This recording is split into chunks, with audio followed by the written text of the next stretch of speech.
তো আজকের ক্লাসে আমরা শিখব কোনো শেয়ার কেনার আগে কিভাবে আমাদের ফান্ডামেন্টাল অ্যানালিসিস করা উচিত। আমরা জানি মার্কেটে কিন্তু দু রকমের অ্যানালিসিস হয়, এক হচ্ছে টেকনিক্যাল অ্যানালিসিস, দুই হচ্ছে ফান্ডামেন্টাল অ্যানালিসিস। এরকম ভাবলে হবে না যে যে কোনো একটা শিখলেই আমরা মার্কেটে পয়সা কামাতে পারবো, এটা কিন্তু একদমই ভাবা উচিত না। যদি মার্কেটে আপনাকে এক্সপার্ট হতে হয় বা মার্কেট থেকে যদি পয়সা কামাতে হয়, দুটোতেই কিন্তু আপনাকে এক্সপার্ট হতে হবে। আমরা লাস্ট ক্লাসে কিন্তু টেকনিক্যাল অ্যানালিসিস নিয়ে একদম ডিটেলসে একটা ক্লাস করিয়েছিলাম, সেখানে অনেকেই ভিডিওটা দেখেছেন, অনেকে কমেন্ট করেছেন যে ভালো লেগেছে খুব, আরও এরকম টাইপের ভিডিও চাই, তার জন্য এই সিরিজটা আমি কন্টিনিউ করছি।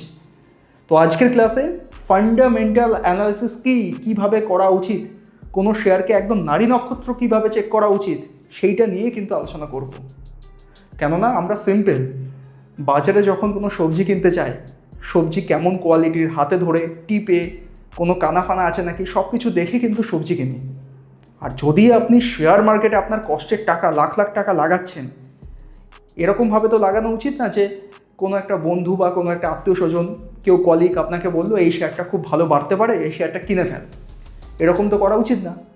তাহলে কিন্তু আপনাকেও ওই যে সবজি বাজারে এক্সাম্পল দিলাম, সেইভাবেই কিন্তু কোনো শেয়ারকে বিবেচনা করে দেখতে হবে যে শেয়ারটা ভালো কি খারাপ। যদি এইটা একবার শিখে যান, তাহলে আপনি দেখবেন সবার থেকে আলাদাভাবে শেয়ার চুজ করছেন, শেয়ার নিয়ে ভালো প্রফিট কামাচ্ছেন, এগুলো কিন্তু সব আপনি দেখতে পাবেন। তো চলুন শুরু করা যাক আজকের ক্লাস। তো দেখুন, ফান্ডামেন্টাল ব্যাপারটা কি একটু ভালো করে বুঝিয়ে দিই।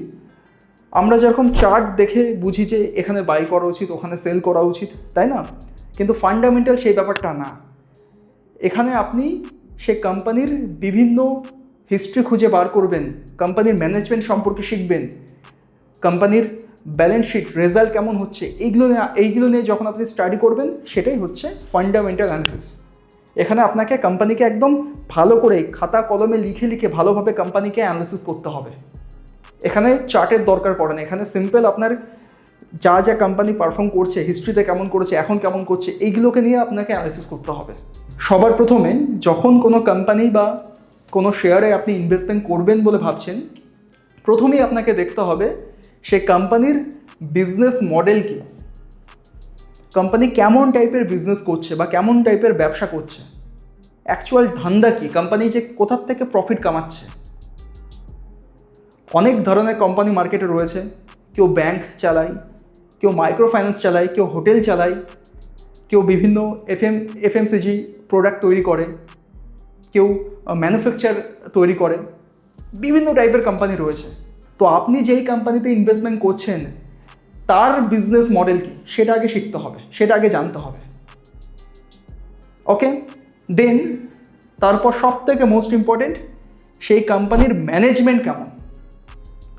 যদি ম্যানেজমেন্টই ফ্রড হয়, স্ক্যাম করে, টাকা বিভিন্ন টাইপের মানে পাবলিকের টাকা নিয়ে বিভিন্ন টাইপের যদি লন্ডারিং করে, তাহলে সেটা তো ঠিক না। তো সেই ম্যানেজমেন্ট সম্পর্কে আপনাকে সারাক্ষণ আপডেট থাকতে হবে। এবার কিভাবে থাকবেন, যে কোনো একটা কোম্পানির নাম লিখুন গুগলে গিয়ে, তার ম্যানেজমেন্ট বলে গুগলে সার্চ করুন। এগুলো খাটতে হবে, না খেটে কিন্তু পয়সা কামানো যায় না মার্কেট থেকে। তো কোনো একটা কোম্পানি ধরুন আইটিসি বলে লিখুন, আইটিসির ম্যানেজমেন্ট বলে লিখুন, লিখলে পেয়ে যাবেন যে ম্যানেজমেন্টে কারা কারা আছে, কারা কারা কোম্পানিটাকে চালাচ্ছে, কোম্পানির মালিক কারা কারা। তো সেই রিলেটেড তাদের নাম দিয়ে আপনি দেখুন যে কোনো ক্রাইম করেছে নাকি, ক্রাইম বলে সার্চ করুন, কোনো পুলিশ ফাইল হয়েছে নাকি, এই বলে সার্চ করুন, দেখবেন কিছু না কিছু আপনি ডিটেলস বা তথ্য পেয়ে যাবেন। তাহলে বুঝতে পারবেন যে সে কোম্পানি ফ্রড কি ফ্রড না। যদি দেখেন আগেও অনেক কিছু ঘাপলা করেছে, তার নামে কেস চলছে, তাহলে সেখান থেকে দূরে থাকাই ভালো। যদি ম্যানেজমেন্ট পরিষ্কার থাকে, ম্যানেজমেন্টের ভিশন যদি ক্লিয়ার থাকে, তাহলে সেই কোম্পানিতে আপনি কনফিডেন্সের সাথে কিন্তু টাকা লাগাতে পারবেন। কিন্তু ম্যানেজমেন্টই যদি ফ্রড বা বিভিন্ন টাইপের স্ক্যাম করে থাকে, সেখানে কিন্তু পয়সা লাগানো উচিত না, তাদের থেকে দূরে থাকা উচিত। যেরকম রিসেন্টলি একটা নিউজ এসেছিল যে রাজেশ এক্সপোর্ট বলে একটা কোম্পানি আছে, ম্যানেজমেন্ট কিন্তু স্ক্যাম করেছে। তো অলরেডি তার নামে আগেও রেপুটেশন খুব একটা ভালো ছিল না। তো এইভাবে কিন্তু আপনাকেও স্টাডি করতে হবে, বোঝাতে পারলাম? তো এরপর আমরা দেখব ইন্ডাস্ট্রি ট্রেন্ড কেমন, গ্রোথ নাকি ডিগ্রোথ। ব্যাপারটাকে একটু ভালোভাবে বুঝিয়ে দিই। আমরা যেই বিজনেসে টাকা লাগাচ্ছি, যেই বিজনেস করছে কোম্পানিটা, সেই বিজনেসে কি গ্রোথ আছে, আগামী সময় কি এই বিজনেস থেকে কোম্পানি আরও মানে প্রভাবশালী হতে পারবে অন্যান্য কোম্পানির তুলনায়, এগুলো কিন্তু জানতে হবে। ধরুন কোনো একটা কোম্পানিতে আপনি টাকা লাগাচ্ছেন যারা কয়লা প্রোডাকশান করে সেখান থেকে রিলেটেড কোনো কিছু মানে যানবাহন তৈরি করছে, সেটা তো তার মানে ফিউচার গ্রোথ খুব একটা নেই। এখনকার যুগে কি ইভেন পেট্রোল আস্তে আস্তে কমে যাচ্ছে, ইভিতে চলে আসছে, ইলেকট্রিক ভেহিকেল। তো এইভাবে দেখতে হবে যে কোনো তাদের ইন্ডাস্ট্রিতে গ্রোথ নেই আগামী সময়ে, তারা ডিগ্রোথে চলছে, সেসব কোম্পানি থেকে দূরে থাকা উচিত। সেখানে আপনি পয়সা মাল্টিপ্লাই করতে পারবেন না। যদি কোনো কোম্পানি, ধরুন এই ইভি নিয়ে বলছিলাম, কোনো ইলেকট্রিক ভেহিকেল কোনো কোম্পানি আছে, র্যান্ডামভাবে সেলস করছে, প্রচণ্ড হারে বাড়ছে, ভালোভাবে কোম্পানি ম্যানেজমেন্টগুলো ফোকাস করে তার বিজনেসকে বাড়াচ্ছে, তো সেখানে আমাদের নজর রাখা উচিত, তাই না? তো এইভাবে কিন্তু আপনাকেও দেখতে হবে যে ইন্ডাস্ট্রিতে আপনি টাকা লাগাচ্ছেন সেই ইন্ডাস্ট্রির ট্রেন্ড আদৌ আছে কি না, সেই ইন্ডাস্ট্রি কি আদৌ মার্কেটে টিকে থাকতে পারবে কি পারবে না, আগামী 5 বছর তার ভবিষ্যৎ আছে কি আছে না, এইভাবেই কিন্তু বিচার করা উচিত। তারপর আমরা কি দেখব? Peer comparison. এটার মানে কি? এইটার মানে হচ্ছে, ধরুন আপনি কোনো একটা বিজনেসে টাকা লাগাচ্ছেন, কোনো একটা বিজনেস করছে কোনো একটা কোম্পানি, এরকম তো না যে শুধুমাত্র ওই বিজনেসটা এই কোম্পানি করছে, এরকম হতে পারে যে এরকম বিজনেস আরও অনেক কোম্পানি করছে। সাপোজ ধরুন এই পেন কে তৈরি করেছে? সেলো কোম্পানি। এরকম না যে সেলোই একমাত্র এই পেন তৈরি করতে পারে, আর কেউ করতে পারে না, আরও অনেক কোম্পানি রয়েছে যারা এরকম টাইপের পেন তৈরি করে, হ্যাঁ কি না? এবার আপনাদের কম্প্যারিজন করে দেখতে হবে যে এই যে একই বিজনেস অনেকে করছে, আপনার কোম্পানিটা সবার থেকে আলাদা কেন? কি এমন আছে যে আপনার কোম্পানিটা আপনি চুজ করছেন? যদি দেখেন যে অন্যান্য কোম্পানিরা খুব প্রচণ্ড পরিমাণে বাড়ছে কিন্তু অত সেলস করতে পারছে না, মার্কেটিং করতে পারছে না, অনেক লোন নিয়ে বসে আছে, তার মানে কি দাঁড়াচ্ছে? তার মানে আপনার কোম্পানিটা কিন্তু ভালো না। যেই ঘোড়াগুলো দৌড়াচ্ছে তাদের পেছনে টাকা লাগান, যে পারছে না পারফর্ম তাকে অ্যাভয়েড করতে হবে। এই না যে কেউ আপনাকে বললো, মাথায় ঢুকিয়ে দিল এই কোম্পানিটা ভালো, আপনাকে এই কোম্পানি কিনতে হবে, এরকমভাবে কিন্তু কাজকর্ম করা উচিত না। আপনাকে নিজে স্টাডি করতে হবে, যা যা বলছি সেগুলো সব, তাহলেই তো আপনি ভালো একটা কোম্পানি চুজ করতে পারবেন। তো কেন পিয়ার কম্প্যারিজন দরকার আশা করি বুঝতে পেরেছেন। আপনাকে দেখতে হবে ওই বিজনেসে আর কোন বড় বড় তাবড় প্লেয়ার আছে, তাদের কেমন গ্রোথ হচ্ছে, সেখান দাঁড়িয়ে আপনার কোম্পানির কেমন গ্রোথ হচ্ছে। যদি ভালো গ্রোথ না হয় বেরিয়ে আসবেন, অন্য জায়গায় যেখানে গ্রোথ হচ্ছে সেখানে লাগাবেন। ব্যাপারটা বুঝতে পারলাম? কারণ একটা থিওরি আমাদের মাথায় সারাক্ষণ ঢুকিয়ে দেওয়া হয়েছে যে একবার কোনো একটা শেয়ার কিনুন, ভুলে যান, 10 বছর পর গিয়ে দেখবেন, বা লাইফ টাইম হোল্ড করে রাখুন, বিরাট বাড়বে। টাইটান দেখুন, আগে 2 টাকা ছিল, এখন হয়ে গেছে এত টাকা। এই থিওরি থেকে আপনি বেরিয়ে আসবেন। আপনাকে যখন কোনো শেয়ার কিনতে হবে, আপনাকে সারাক্ষণ সে শেয়ারের ব্যাপারে আপডেট থাকতে হবে, সে কোম্পানির ব্যাপারে আপডেট থাকতে হবে, নলেজ রাখতে হবে। কিনলে ভুলে গেলাম, ডিমাট এখন খুলবো না, একদম 10 বছর পরে গিয়ে খুলবো, খোলার পর দেখবেন সে কোম্পানি ফেলও করে যেতে পারে, হতেই তো পারে। এই হচ্ছে বিষয়। তারপর আমরা দেখব কোম্পানি কিন্তু প্রত্যেক কোয়ার্টারলি বা ইয়ারলি কিন্তু রেজাল্ট পেশ করে, সেই রেজাল্ট আমাদের কিন্তু ট্র্যাক করতে হবে যে লাস্ট কোয়ার্টারে কেমন রেজাল্ট করেছিল, এই কোয়ার্টারে সে রেজাল্ট থেকে ভালো রেজাল্ট করতে পারছে কি পারছে না, সময়ের সাথে সাথে কোম্পানি আরও এক্সপ্যানশন করতে পারছে কি পারছে না, প্রফিট কেমন হচ্ছে, এই যে profit and loss statement, profit কেমন হচ্ছে, লস কেমন হচ্ছে।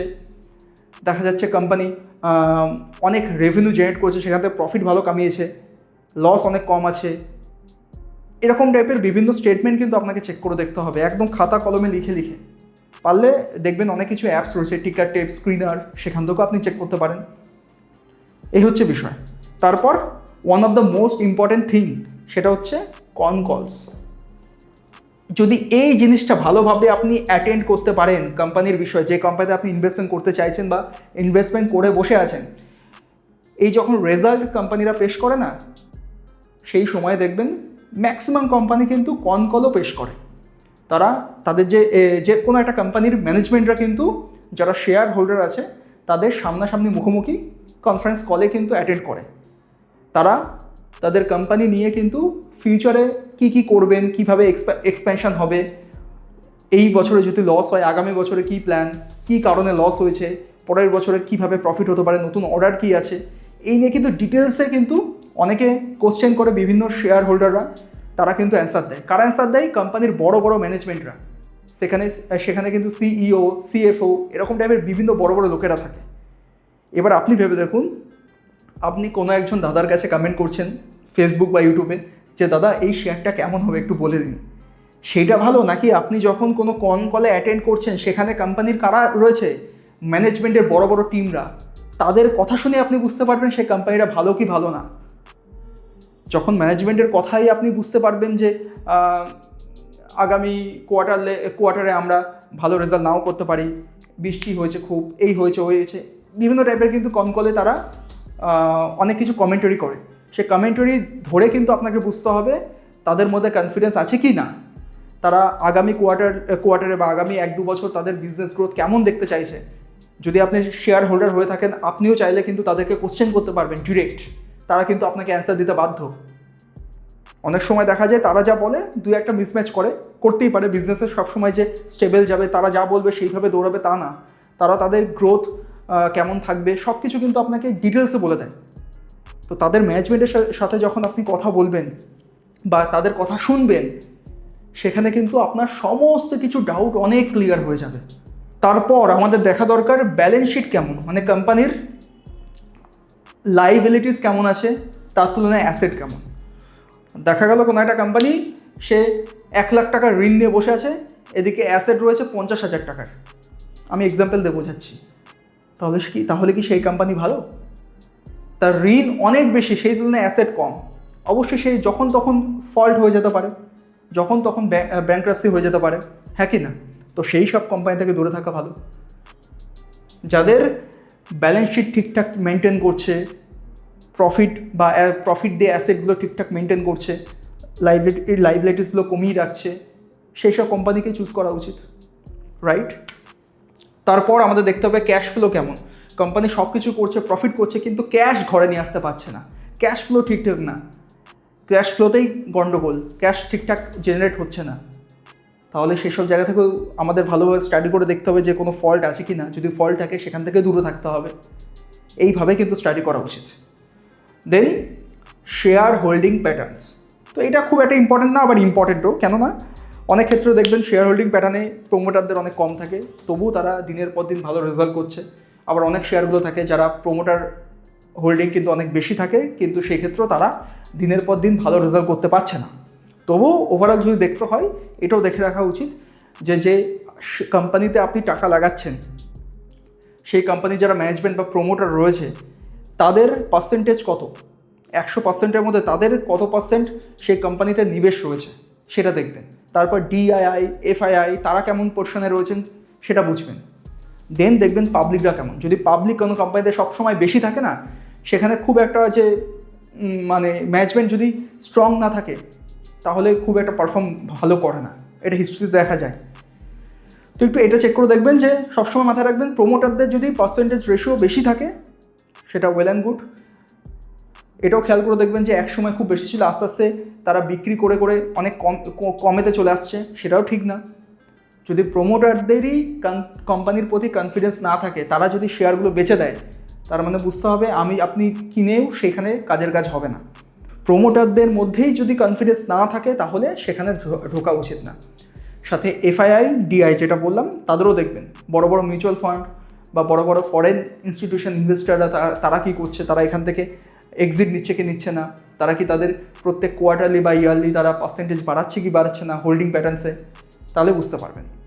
যদি পাবলিক বেশি থাকে সেখান থেকে অ্যাভয়েড করাই বেটার। তবুও চেক করে দেখবেন যা যা বললাম সেগুলো যদি ঠিকঠাক থাকে সেখানেও কিন্তু ইনভেস্টমেন্ট করা যায়।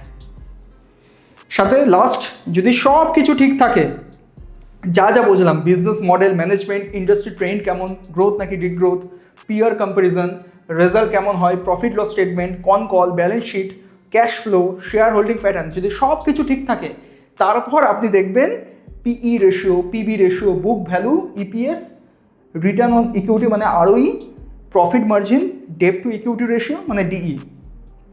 এই যে 10 নম্বরে আমরা লিখেছি বিভিন্ন পয়েন্ট, এগুলো কিছু মেট্রিক্স, সেইগুলো সিম্পল আপনি ওই স্প্রিনার.com না হলে টিকার ট্যাপে গিয়ে সার্চ করে দেখতে পারবেন যে কোম্পানির পি রেশিও কেমন রয়েছে, পিবি রেশিও কেমন রয়েছে, যা যা বললাম সেগুলো।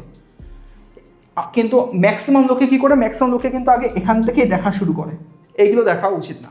আগে এইভাবে দেখুন, আগে কোম্পানিকে একদম ভালোভাবে ডিটেলসে স্টাডি করবেন, তারপর গিয়ে ছোটো ছোটো মেট্রিক্সগুলো দিয়ে চেক করতে পারবেন। এরকম বিষয় না যে পিই রেশিও যত কম থাকবে সেই কোম্পানি সবসময় ভালো, তা কিন্তু না। যদি কোনো কোম্পানি না মানে প্রত্যেক কোয়ার্টারলি মানে ডবল করে রেজাল্ট প্রফিট করছে, না আগের বার যা প্রফিট করেছে 100 কোটি, দেখা গেল পরের কোয়ার্টারে 200 কোটি করেছে, তো সেখানে কখনোই আপনি পি রেশিও কম পাবেন না, কখনোই পাবেন না। সেখানে P ratio all time high থাকবে। আবার অনেকে মনে করে যে হাই থাকলে কেনা উচিত না, হাই থাকলেও কেনা উচিত। যদি কোম্পানি ব্যাক টু ব্যাক প্রত্যেক কোয়ার্টারলির যদি প্রফিট বাড়িয়ে যায়, সেখানে পি রেশিও হাই থাকবে, সেই কোম্পানি ইনভেস্টমেন্ট করা উচিত। এগুলো মিথ। তার জন্য বলছি একদম শেষে কিন্তু এই জিনিসগুলো দেখবেন, পিবি রেশিও কেমন আছে, বুক ভ্যালুটা দেখে নেবেন যে পার শেয়ারে আপনার এক্স্যাক্টলি কতটা ভ্যালু রয়েছে, সেগুলো দেখে নেবেন। তারপর আর্নিং পার শেয়ার, এক একটা শেয়ারের পেছনে কোম্পানি কেমনভাবে আর্নিংস করছে এগুলো বুঝতে হবে। আর ওই রিটার্ন অন ইকুইটির পেছনে কতটা রিটার্ন পার্সেন্টেজ আপনি পাচ্ছেন সেগুলো দেখতে হবে। প্রফিট মার্জিন কেমন, প্রথমেই বললাম ব্যালেন্স শিট না, এই প্রফিট অ্যান্ড লস স্টেটমেন্টে বলছি প্রফিট মার্জিন কত। যদি প্রফিট মার্জিন কম থাকে, ঠিকঠাক করে মেনটেন করতে পারছে না, এক সময় দেখা যাচ্ছে একটা প্রোডাক্ট বিক্রি করে 16% প্রফিট করেছে, পরের মাসে দেখা যাচ্ছে 6% প্রফিট করেছে, এইভাবে যদি মাঝে মাঝে ফ্ল্যাকচুয়েট থাকে সেটা ঠিক না। প্রফিট মার্জিন আস্তে আস্তে বাড়াতে হবে, এগুলো দরকার পড়ে। ডে বাই ডে যত এইগুলো নিয়ে অ্যানালিসিস করবেন ততই আপনি কিন্তু বেনিফিট হবেন। তারপর ডেট টু ইকুইটি রেশিও, কেমন ঋণ আছে তার পরিমাণে কেমন ইকুইটি রয়েছে সেগুলো একটু চেক করে দেখতে হবে। যদি এইগুলো নিয়ে আপনি ডিটেলসে আরও ভিডিও পেতে চান তাহলে বলবো কমেন্ট করতে। প্রথম কথা, কমেন্ট করলে আমি শর্ট ফর্মে কিন্তু এগুলো নিয়ে পার্টিকুলার একটা টপিক ভালোভাবে ডিটেলসে আপনাদেরকে বুঝিয়ে দেবো। তো আশা করছি এই যা বললাম, যদি আপনি সব কিছু মেনে চলতে পারেন, কোনো শেয়ার কেনার আগে এত কিছু যদি আপনি ভালোভাবে পড়াশোনা করে সে শেয়ারের ব্যাপারে নলেজ নিয়ে যদি শেয়ার কেনেন, সেখানে কিন্তু লস হওয়ার সম্ভাবনা না বরাবর। কিন্তু এবার আপনি বুকে হাত দিয়ে সত্যি কথা কমেন্টে বলুন লিখে যে আপনি এতদিন ধরে যা শেয়ার কিনেছেন এত কিছু কি ফলো করেছেন, নাকি কোনো একজন পার্টিকুলার XYZ, সে কোনো ইউটিউবার হতে পারে, কোনো ফ্রেন্ড সার্কেল হতে পারে, কোনো কলিগস হতে পারে, যে বললো এই শেয়ারটা ভালো, এই শেয়ারটা কিনে নে, ভালো প্রফিট আসতে পারে, আমিও খুব প্রফিট করেছি, নাকি তাদের কথাই চোখ কান বুঝে শেয়ার কিনেছে? যদি কিনে থাকেন সেখানে লস কিন্তু অনিবার্য। কারণ সেসব শেয়ারের মধ্যে যখন আপনি কিনছেন না, তাদের কথা শুনে কিনছেন, আপনার মনের মধ্যে কোনো কনফিডেন্স নেই। যখন এত কিছু আপনি স্টাডি করবেন না, যদি কোনো দিনও কোনো শেয়ারে ধরুন এত কিছু স্টাডি করার পর একটা শেয়ার কিনেছেন, শেয়ার কেনার পর দেখা গেল 10%ও যদি মাইনাস যায় না, তবুও আপনার মনের মধ্যে কনফিডেন্স থাকবে যে আগামী সময় কী হতে পারে, এর ফিউচার কী। 10% পড়ে গেলেই কিন্তু অনেকে আমরা এক্সিট নিয়ে বেরিয়ে আসি, যে কোনো শেয়ার আমাদের হোল্ডিংসে থাকলে। কারণ আমাদের মধ্যে সেই শেয়ার যে হোল্ড করার ক্ষমতা আমাদের নেই, কারণ আমরা লোকের কথা শুনে সেসব শেয়ারগুলোতে ইনভেস্টমেন্ট করি। কিন্তু যখন আপনি নিজে স্টাডি করে সব কিছু বুঝে, আমি একবার সরে দাঁড়াচ্ছি, দেখুন যা লিখেছি বুঝতে পারছেন কি পারছেন না, প্রয়োজন থাকলে আমি একটা ছবি তুলে আপনাদেরকে পোস্ট করে দেবো। তো এত কিছু যখন আপনি নিজের থেকে স্টাডি করে ভালোভাবে শিখে বুঝে কোনো শেয়ার কিনবেন, সেখানে আপনার লস হওয়ার চান্স নেই সহজে। আর তার সাথে কোনো শেয়ার আপনি আপনি হোল্ড করে থাকবেন, মাঝে মাঝে লস দেখলেও যে বেরিয়ে আসবেন না, সেই ক্ষমতাও কিন্তু আপনার ভালো থাকবে। আশা করি অনেকটা ডাউট বা কিভাবে শেয়ার কেনা উচিত, কিভাবে ফান্ডামেন্টাল অ্যানালিসিস করা উচিত ভালোভাবে ক্লিয়ারলি বোঝাতে পারলাম। যদি ভিডিওটা ভালো লেগে থাকে, এতক্ষণ ধরে বকবকানি যদি শুনে ভালো লেগে থাকে, তাহলে লাইক শেয়ার কমেন্ট করতে ভুলবেন না। নেক্সট কেমন টাইপের ভিডিও আপনি শুনতে চাইছেন সেটাও কমেন্ট করে বলবেন। আর সাথে বলে দিই, যদি এখনও পর্যন্ত কোনো ডিম্যাট অ্যাকাউন্ট বা ট্রেডিং অ্যাকাউন্ট না থেকে থাকে, ভিডিও ডেসক্রিপশন বা পিন কমেন্ট চেক করুন, সেখানে ধানে ফ্রি অফ কস্টে অ্যাকাউন্ট ওপেনিং করার লিঙ্ক দেওয়া আছে। সেখান থেকে অ্যাকাউন্ট ওপেন করে আপনি কিন্তু স্টক স্টাডি করে কিন্তু ইনভেস্টমেন্ট করতে পারেন। অলরাইট, তো দেখা হচ্ছে কালকে। Good bye.